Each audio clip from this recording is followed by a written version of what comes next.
This time's adventure begins in Biei, Hokkaido.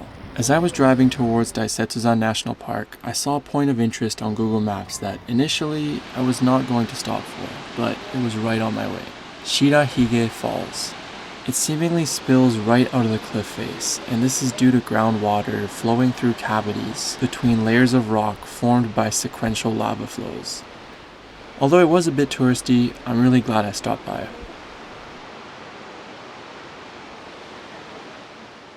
Just 30 minutes up the mountain at the base of Mount Tokachi is one of the best free campsites I've come across. Free camping, outdoor sink to do dishes, with a view, bathrooms, and a cheap onsen.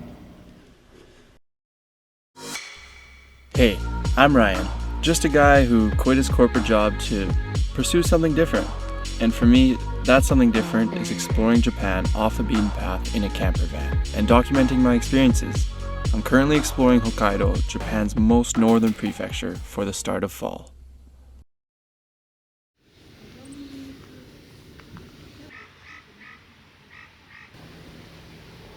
Okay, so there's one of those killer hornets, I think. It's like, that thing is over 3 centimeters long, like that's an inch and a half, almost 2 inches long. And it's chilling inside my van. I didn't expect to have the added stress of dealing with a killer hornet before my hike, but I think I eventually got rid of it and was able to get started up the mountain. Tokachi-dake is one of the 3 active volcanoes in Daisetsuzan. It's almost constantly spewing steam. I was actually wondering if it was going to erupt as I was driving up to it, but it's completely safe to climb.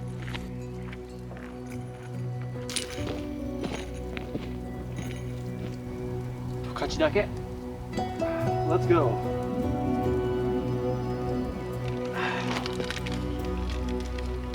Quick snack before summiting.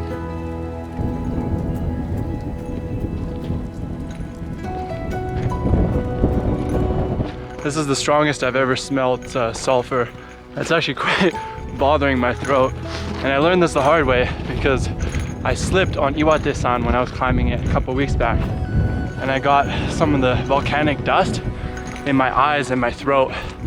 And I honestly thought I might go blind. Like, I could not open my eyes until someone came by and I had to ask them to help me to get water from my water bladder. And I had to splash it in my eyes for like 10 minutes until it finally went away. My skin was on fire too. Yeah, so just be careful on volcanoes. And that's Mount Biei over there, which if I have enough food and I'm feeling good, I'm gonna do that traverse too.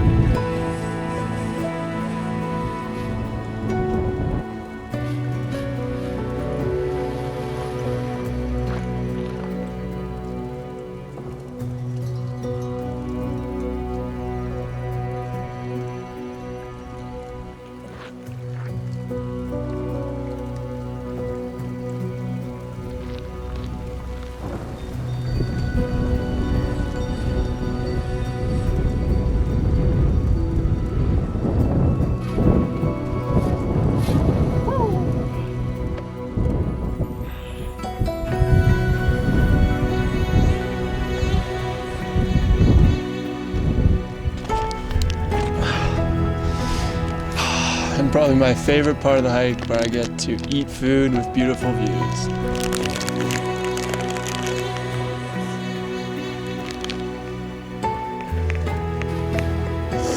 And so I decided to do the traverse over to Mount Biei. It was an additional 5 kilometers and 500 meters elevation gain to loop it in. And while my mind was trying to resist, as there wouldn't be much benefit in doing the extra summit and it would be much easier to just head back down the way I came, I forced myself to anyway. Especially when traveling solo, it takes a lot of mental battles to go out and do really anything. You don't have anyone but yourself to push you. And I often find that if my mind is trying to resist a decision, it's probably a decision worth making, an opportunity to step outside of my comfort zone. It ended up being a pretty long day at 21 kilometers and 1,500 meters elevation gain, so I was proud that I convinced myself to do this. There's Tokachi-dake, where I came from about an hour and a half ago. Can't believe I came all this way already. Woo!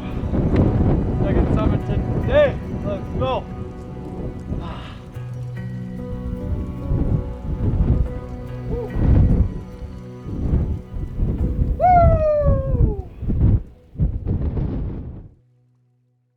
After a long physical day, there's nothing quite like an onsen to rest your weary bones.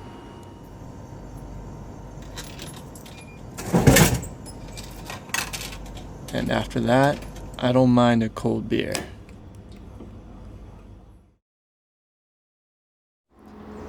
The campground gods must be smiling upon me because I found another great free campsite the next day, right outside of Asahikawa, Hokkaido's second largest city. I needed to stay the night in Asahikawa to pick up a package, so I left the van and took the train in. Which was interesting because this was the most primitive train station I've ever seen in Japan.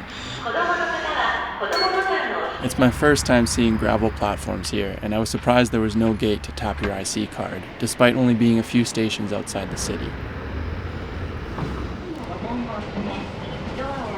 It's only a city of about 300,000 people, and there's not a ton that interested me, so I went to check out Asahikawa Shrine in the fall colors.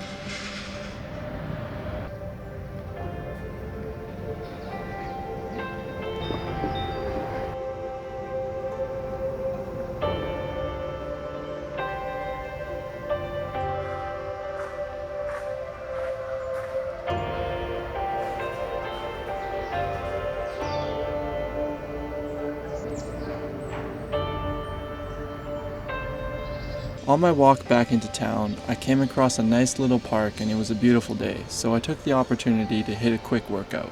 Fitness is something I haven't touched on yet, but it's key to anyone's mental health. Other than the hikes I go on, I often work out in parks like this, provided that the weather is decent. I go on runs, I use local community gyms which are usually only a couple hundred yen, or sometimes I'll go bouldering when I come across a climbing gym. But it was soon time to head back to the hostel for the night, and the next morning I would head up to the base of Asahidake, the tallest mountain in Hokkaido, which can be seen looming over Asahikawa. Although my intention was to climb Asahidake, the weather had other plans. So this is happening. So the auxiliary batteries in the car that basically power everything other than the car itself, so like the lights, the fridge, the heater, don't hold a charge anymore, the previous owners told me. So unfortunately I didn't have a heater last night, but it only got down to -4 and I was able just to layer up and it was fine. But any colder than this and I'll probably need that heater, so I need to figure that out. My new friend Ito, who I met at the last campsite, and I still took a quick hike to enjoy the fresh snow. But I didn't want to freeze for another night, so I descended the mountain and looped east around Daisetsuzan National Park.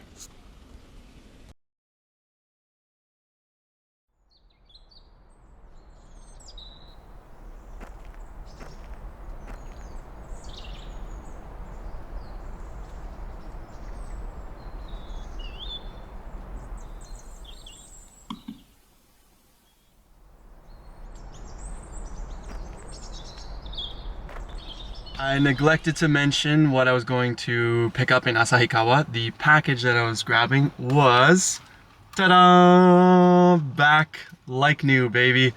Huge shout out to the DJI support team. This is not sponsored content, although I wish it was. They are incredible. I sent out the broken drone on a Sunday. The Monday was a holiday, and I got it back repaired on a Friday. That's 4 business days. I'm just mind blown. Huge shout out to Kiki on the DJI support team. You are an all-star. Can't wait to use this bad boy again.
Just 3 minutes out of town are the Ryusei Ginga Falls. They're one of the top 100 falls in Japan, and it's easy to see why.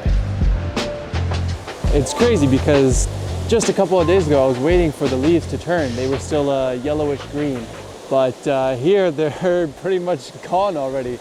It's too bad because they would look incredible if it was in peak, but I think it's just because cold air often gets trapped in valleys like this.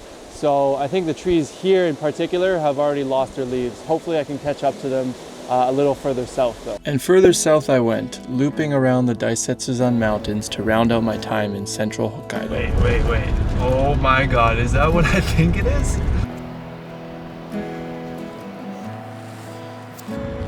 I can't believe it. I found larches in Hokkaido. I had read that larches existed in Japan, but I thought they were only in Nagano, so to come across them just on the side of the road like this is crazy to me. If you're from BC, Canada, or Washington, or several other places in the world that have them, then you probably know what they are. But larches, or golden larches, are a coniferous tree that actually lose their needles before winter. And they turn golden yellow like this, and it's just quite a sight to see.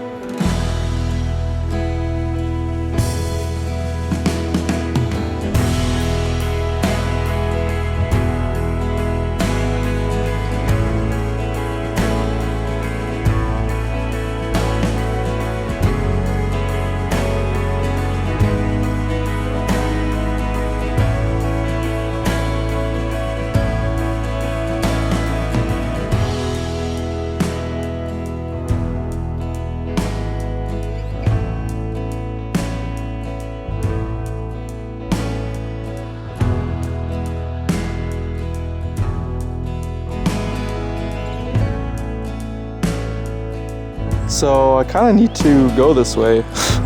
I've never seen so many deer on the side of the road. Let's see what happens. Okay, they're a little bit scared. Hello, sir. Guys, if he would just get off the trail, we wouldn't have a problem. Oh my goodness. Oh, there's so many. I don't want any trouble. I'm just going over here. Don't mind me.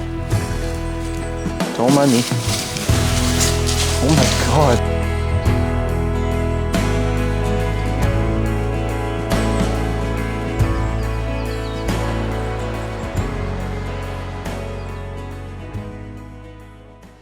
The last place I had on the itinerary before leaving the mountains was an open-air hot spring, or Rotenburo in Japanese. But this is a wild onsen and free of charge. Of course, you may meet people here regardless of age or gender, and it is onsen culture to be naked. So if you're uncomfortable with that, it's best to go to these places on weekdays and off-season. That's what I did, and I had this gorgeous place all to myself.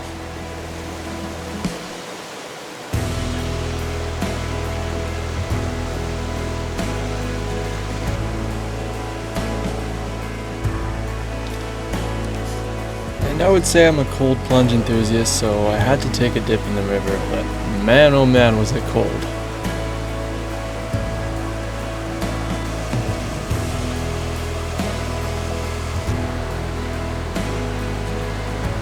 This wraps up my time for now in Central Hokkaido, but there's plenty more to see, so thank you for watching, and I'll catch you guys in the next part of the adventure.